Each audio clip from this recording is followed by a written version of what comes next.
Hello viewers, আসসালামু আলাইকুম। আশা করি আপনারা ভালো আছেন, আমিও ভালো আছি। ইউনিক নার্সিং এডুকেশনে সকলকে স্বাগতম। আমরা আজকে একটি টপিকস নিয়ে আলোচনা করব। টপিকসটার নাম হচ্ছে রোলস অফ নার্স, অর্থাৎ নার্সদের কিছু ভূমিকা রয়েছে বা সে কোন কোন ভূমিকায় কাজ করে থাকে। একটা নার্স যে শুধু পেশেন্টকেই কেয়ার করবে তা নয়, তার অনেকগুলো ভূমিকা বা রোল রয়েছে, সে সম্পর্কে আমরা আজকে আলোচনা করব। সে একজন নার্স হিসেবে কী কী ভূমিকা পালন করে থাকে। তো চলুন দেখে নিই।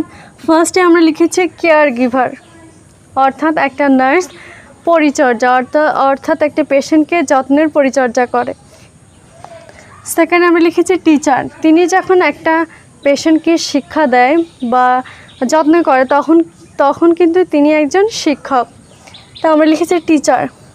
থার্ড আমরা লিখেছি কাউন্সেলর, অর্থাৎ সে নানা রকম সমস্যার সমাধান খুঁজে থাকে, তিনি হচ্ছে কাউন্সেলর। ফোর হচ্ছে ডায়াগনস্টিক, অনেকেই থাকে যে ডক্টরের পূর্বে একটা নার্স তাকে সেবা করে থাকে, তার রোগ নির্ণয় করার চেষ্টা করে বা তাকে অ্যাসেস করে, দেখে ফিজিক্যাল অ্যাসেসমেন্ট করে থাকে, তাই সেটা ডায়াগনস্টিক। ফাইভ আমরা লিখেছি ম্যানেজার, অর্থাৎ ব্যবস্থাপনার ক্ষেত্রে তিনি একজন ম্যানেজার, ব্যবস্থাপক হিসেবে কাজ করে। রিসার্চার, নার্সদের কিছু গবেষণা রয়েছে যেটা আমরা থার্ড ইয়ার স্টুডেন্ট যারা রয়েছে, যারা রিসার্চ সাবজেক্ট নিয়ে পড়াশোনা করছে, তখন সে সম্পর্কে আমরা বিস্তারিত জানতে পারবো। অর্থাৎ একটা নার্স একজন গবেষক হিসেবেও কাজ করে।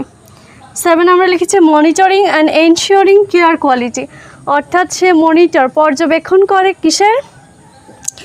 পর্যবেক্ষণ করে একটা পেশেন্টের ওপর অ্যান্ড এনশিওরিং এবং সুনিশ্চিত করে কেয়ার কোয়ালিটি, অর্থাৎ তার যত্নের যে কতটা কোয়ালিটি রয়েছে, কীরকম কোয়ালিটিতে তারা পেশেন্টকে কেয়ার করছে সে সম্পর্কেও একজন নার্স ভূমিকা পালন করে। চেঞ্জ এজেন্ট, অর্থাৎ একটা এজেন্ট বা সদস্য কোনো কারণে তার টিমে থাকলে যদি তার মনে হয় যে এই টিম থেকে তাকে বাদ দিতে হবে, সেক্ষেত্রে সে অন্য একটা এজেন্টকে নিয়োগ করতে পারে, সেটাই এখানে বোঝানো হয়েছে।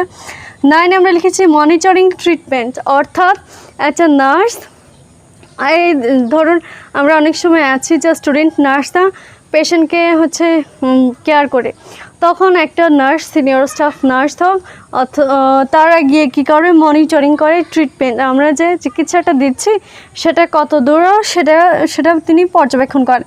ক্লায়েন্ট অ্যাডভোকেট, অর্থাৎ একটা ক্লায়েন্ট অবশ্যই একটা নার্সের কাছে তার আইনজীবী হিসেবেই কাজ করে। যদি একটা ক্লায়েন্ট বা অথবা পেশেন্ট যদি আসে, তার সমস্যা সম্পর্কে অবশ্যই একটা নার্সকে অবগত করবে, সেই হিসেবেও একজন নার্স কাজ করে থাকে।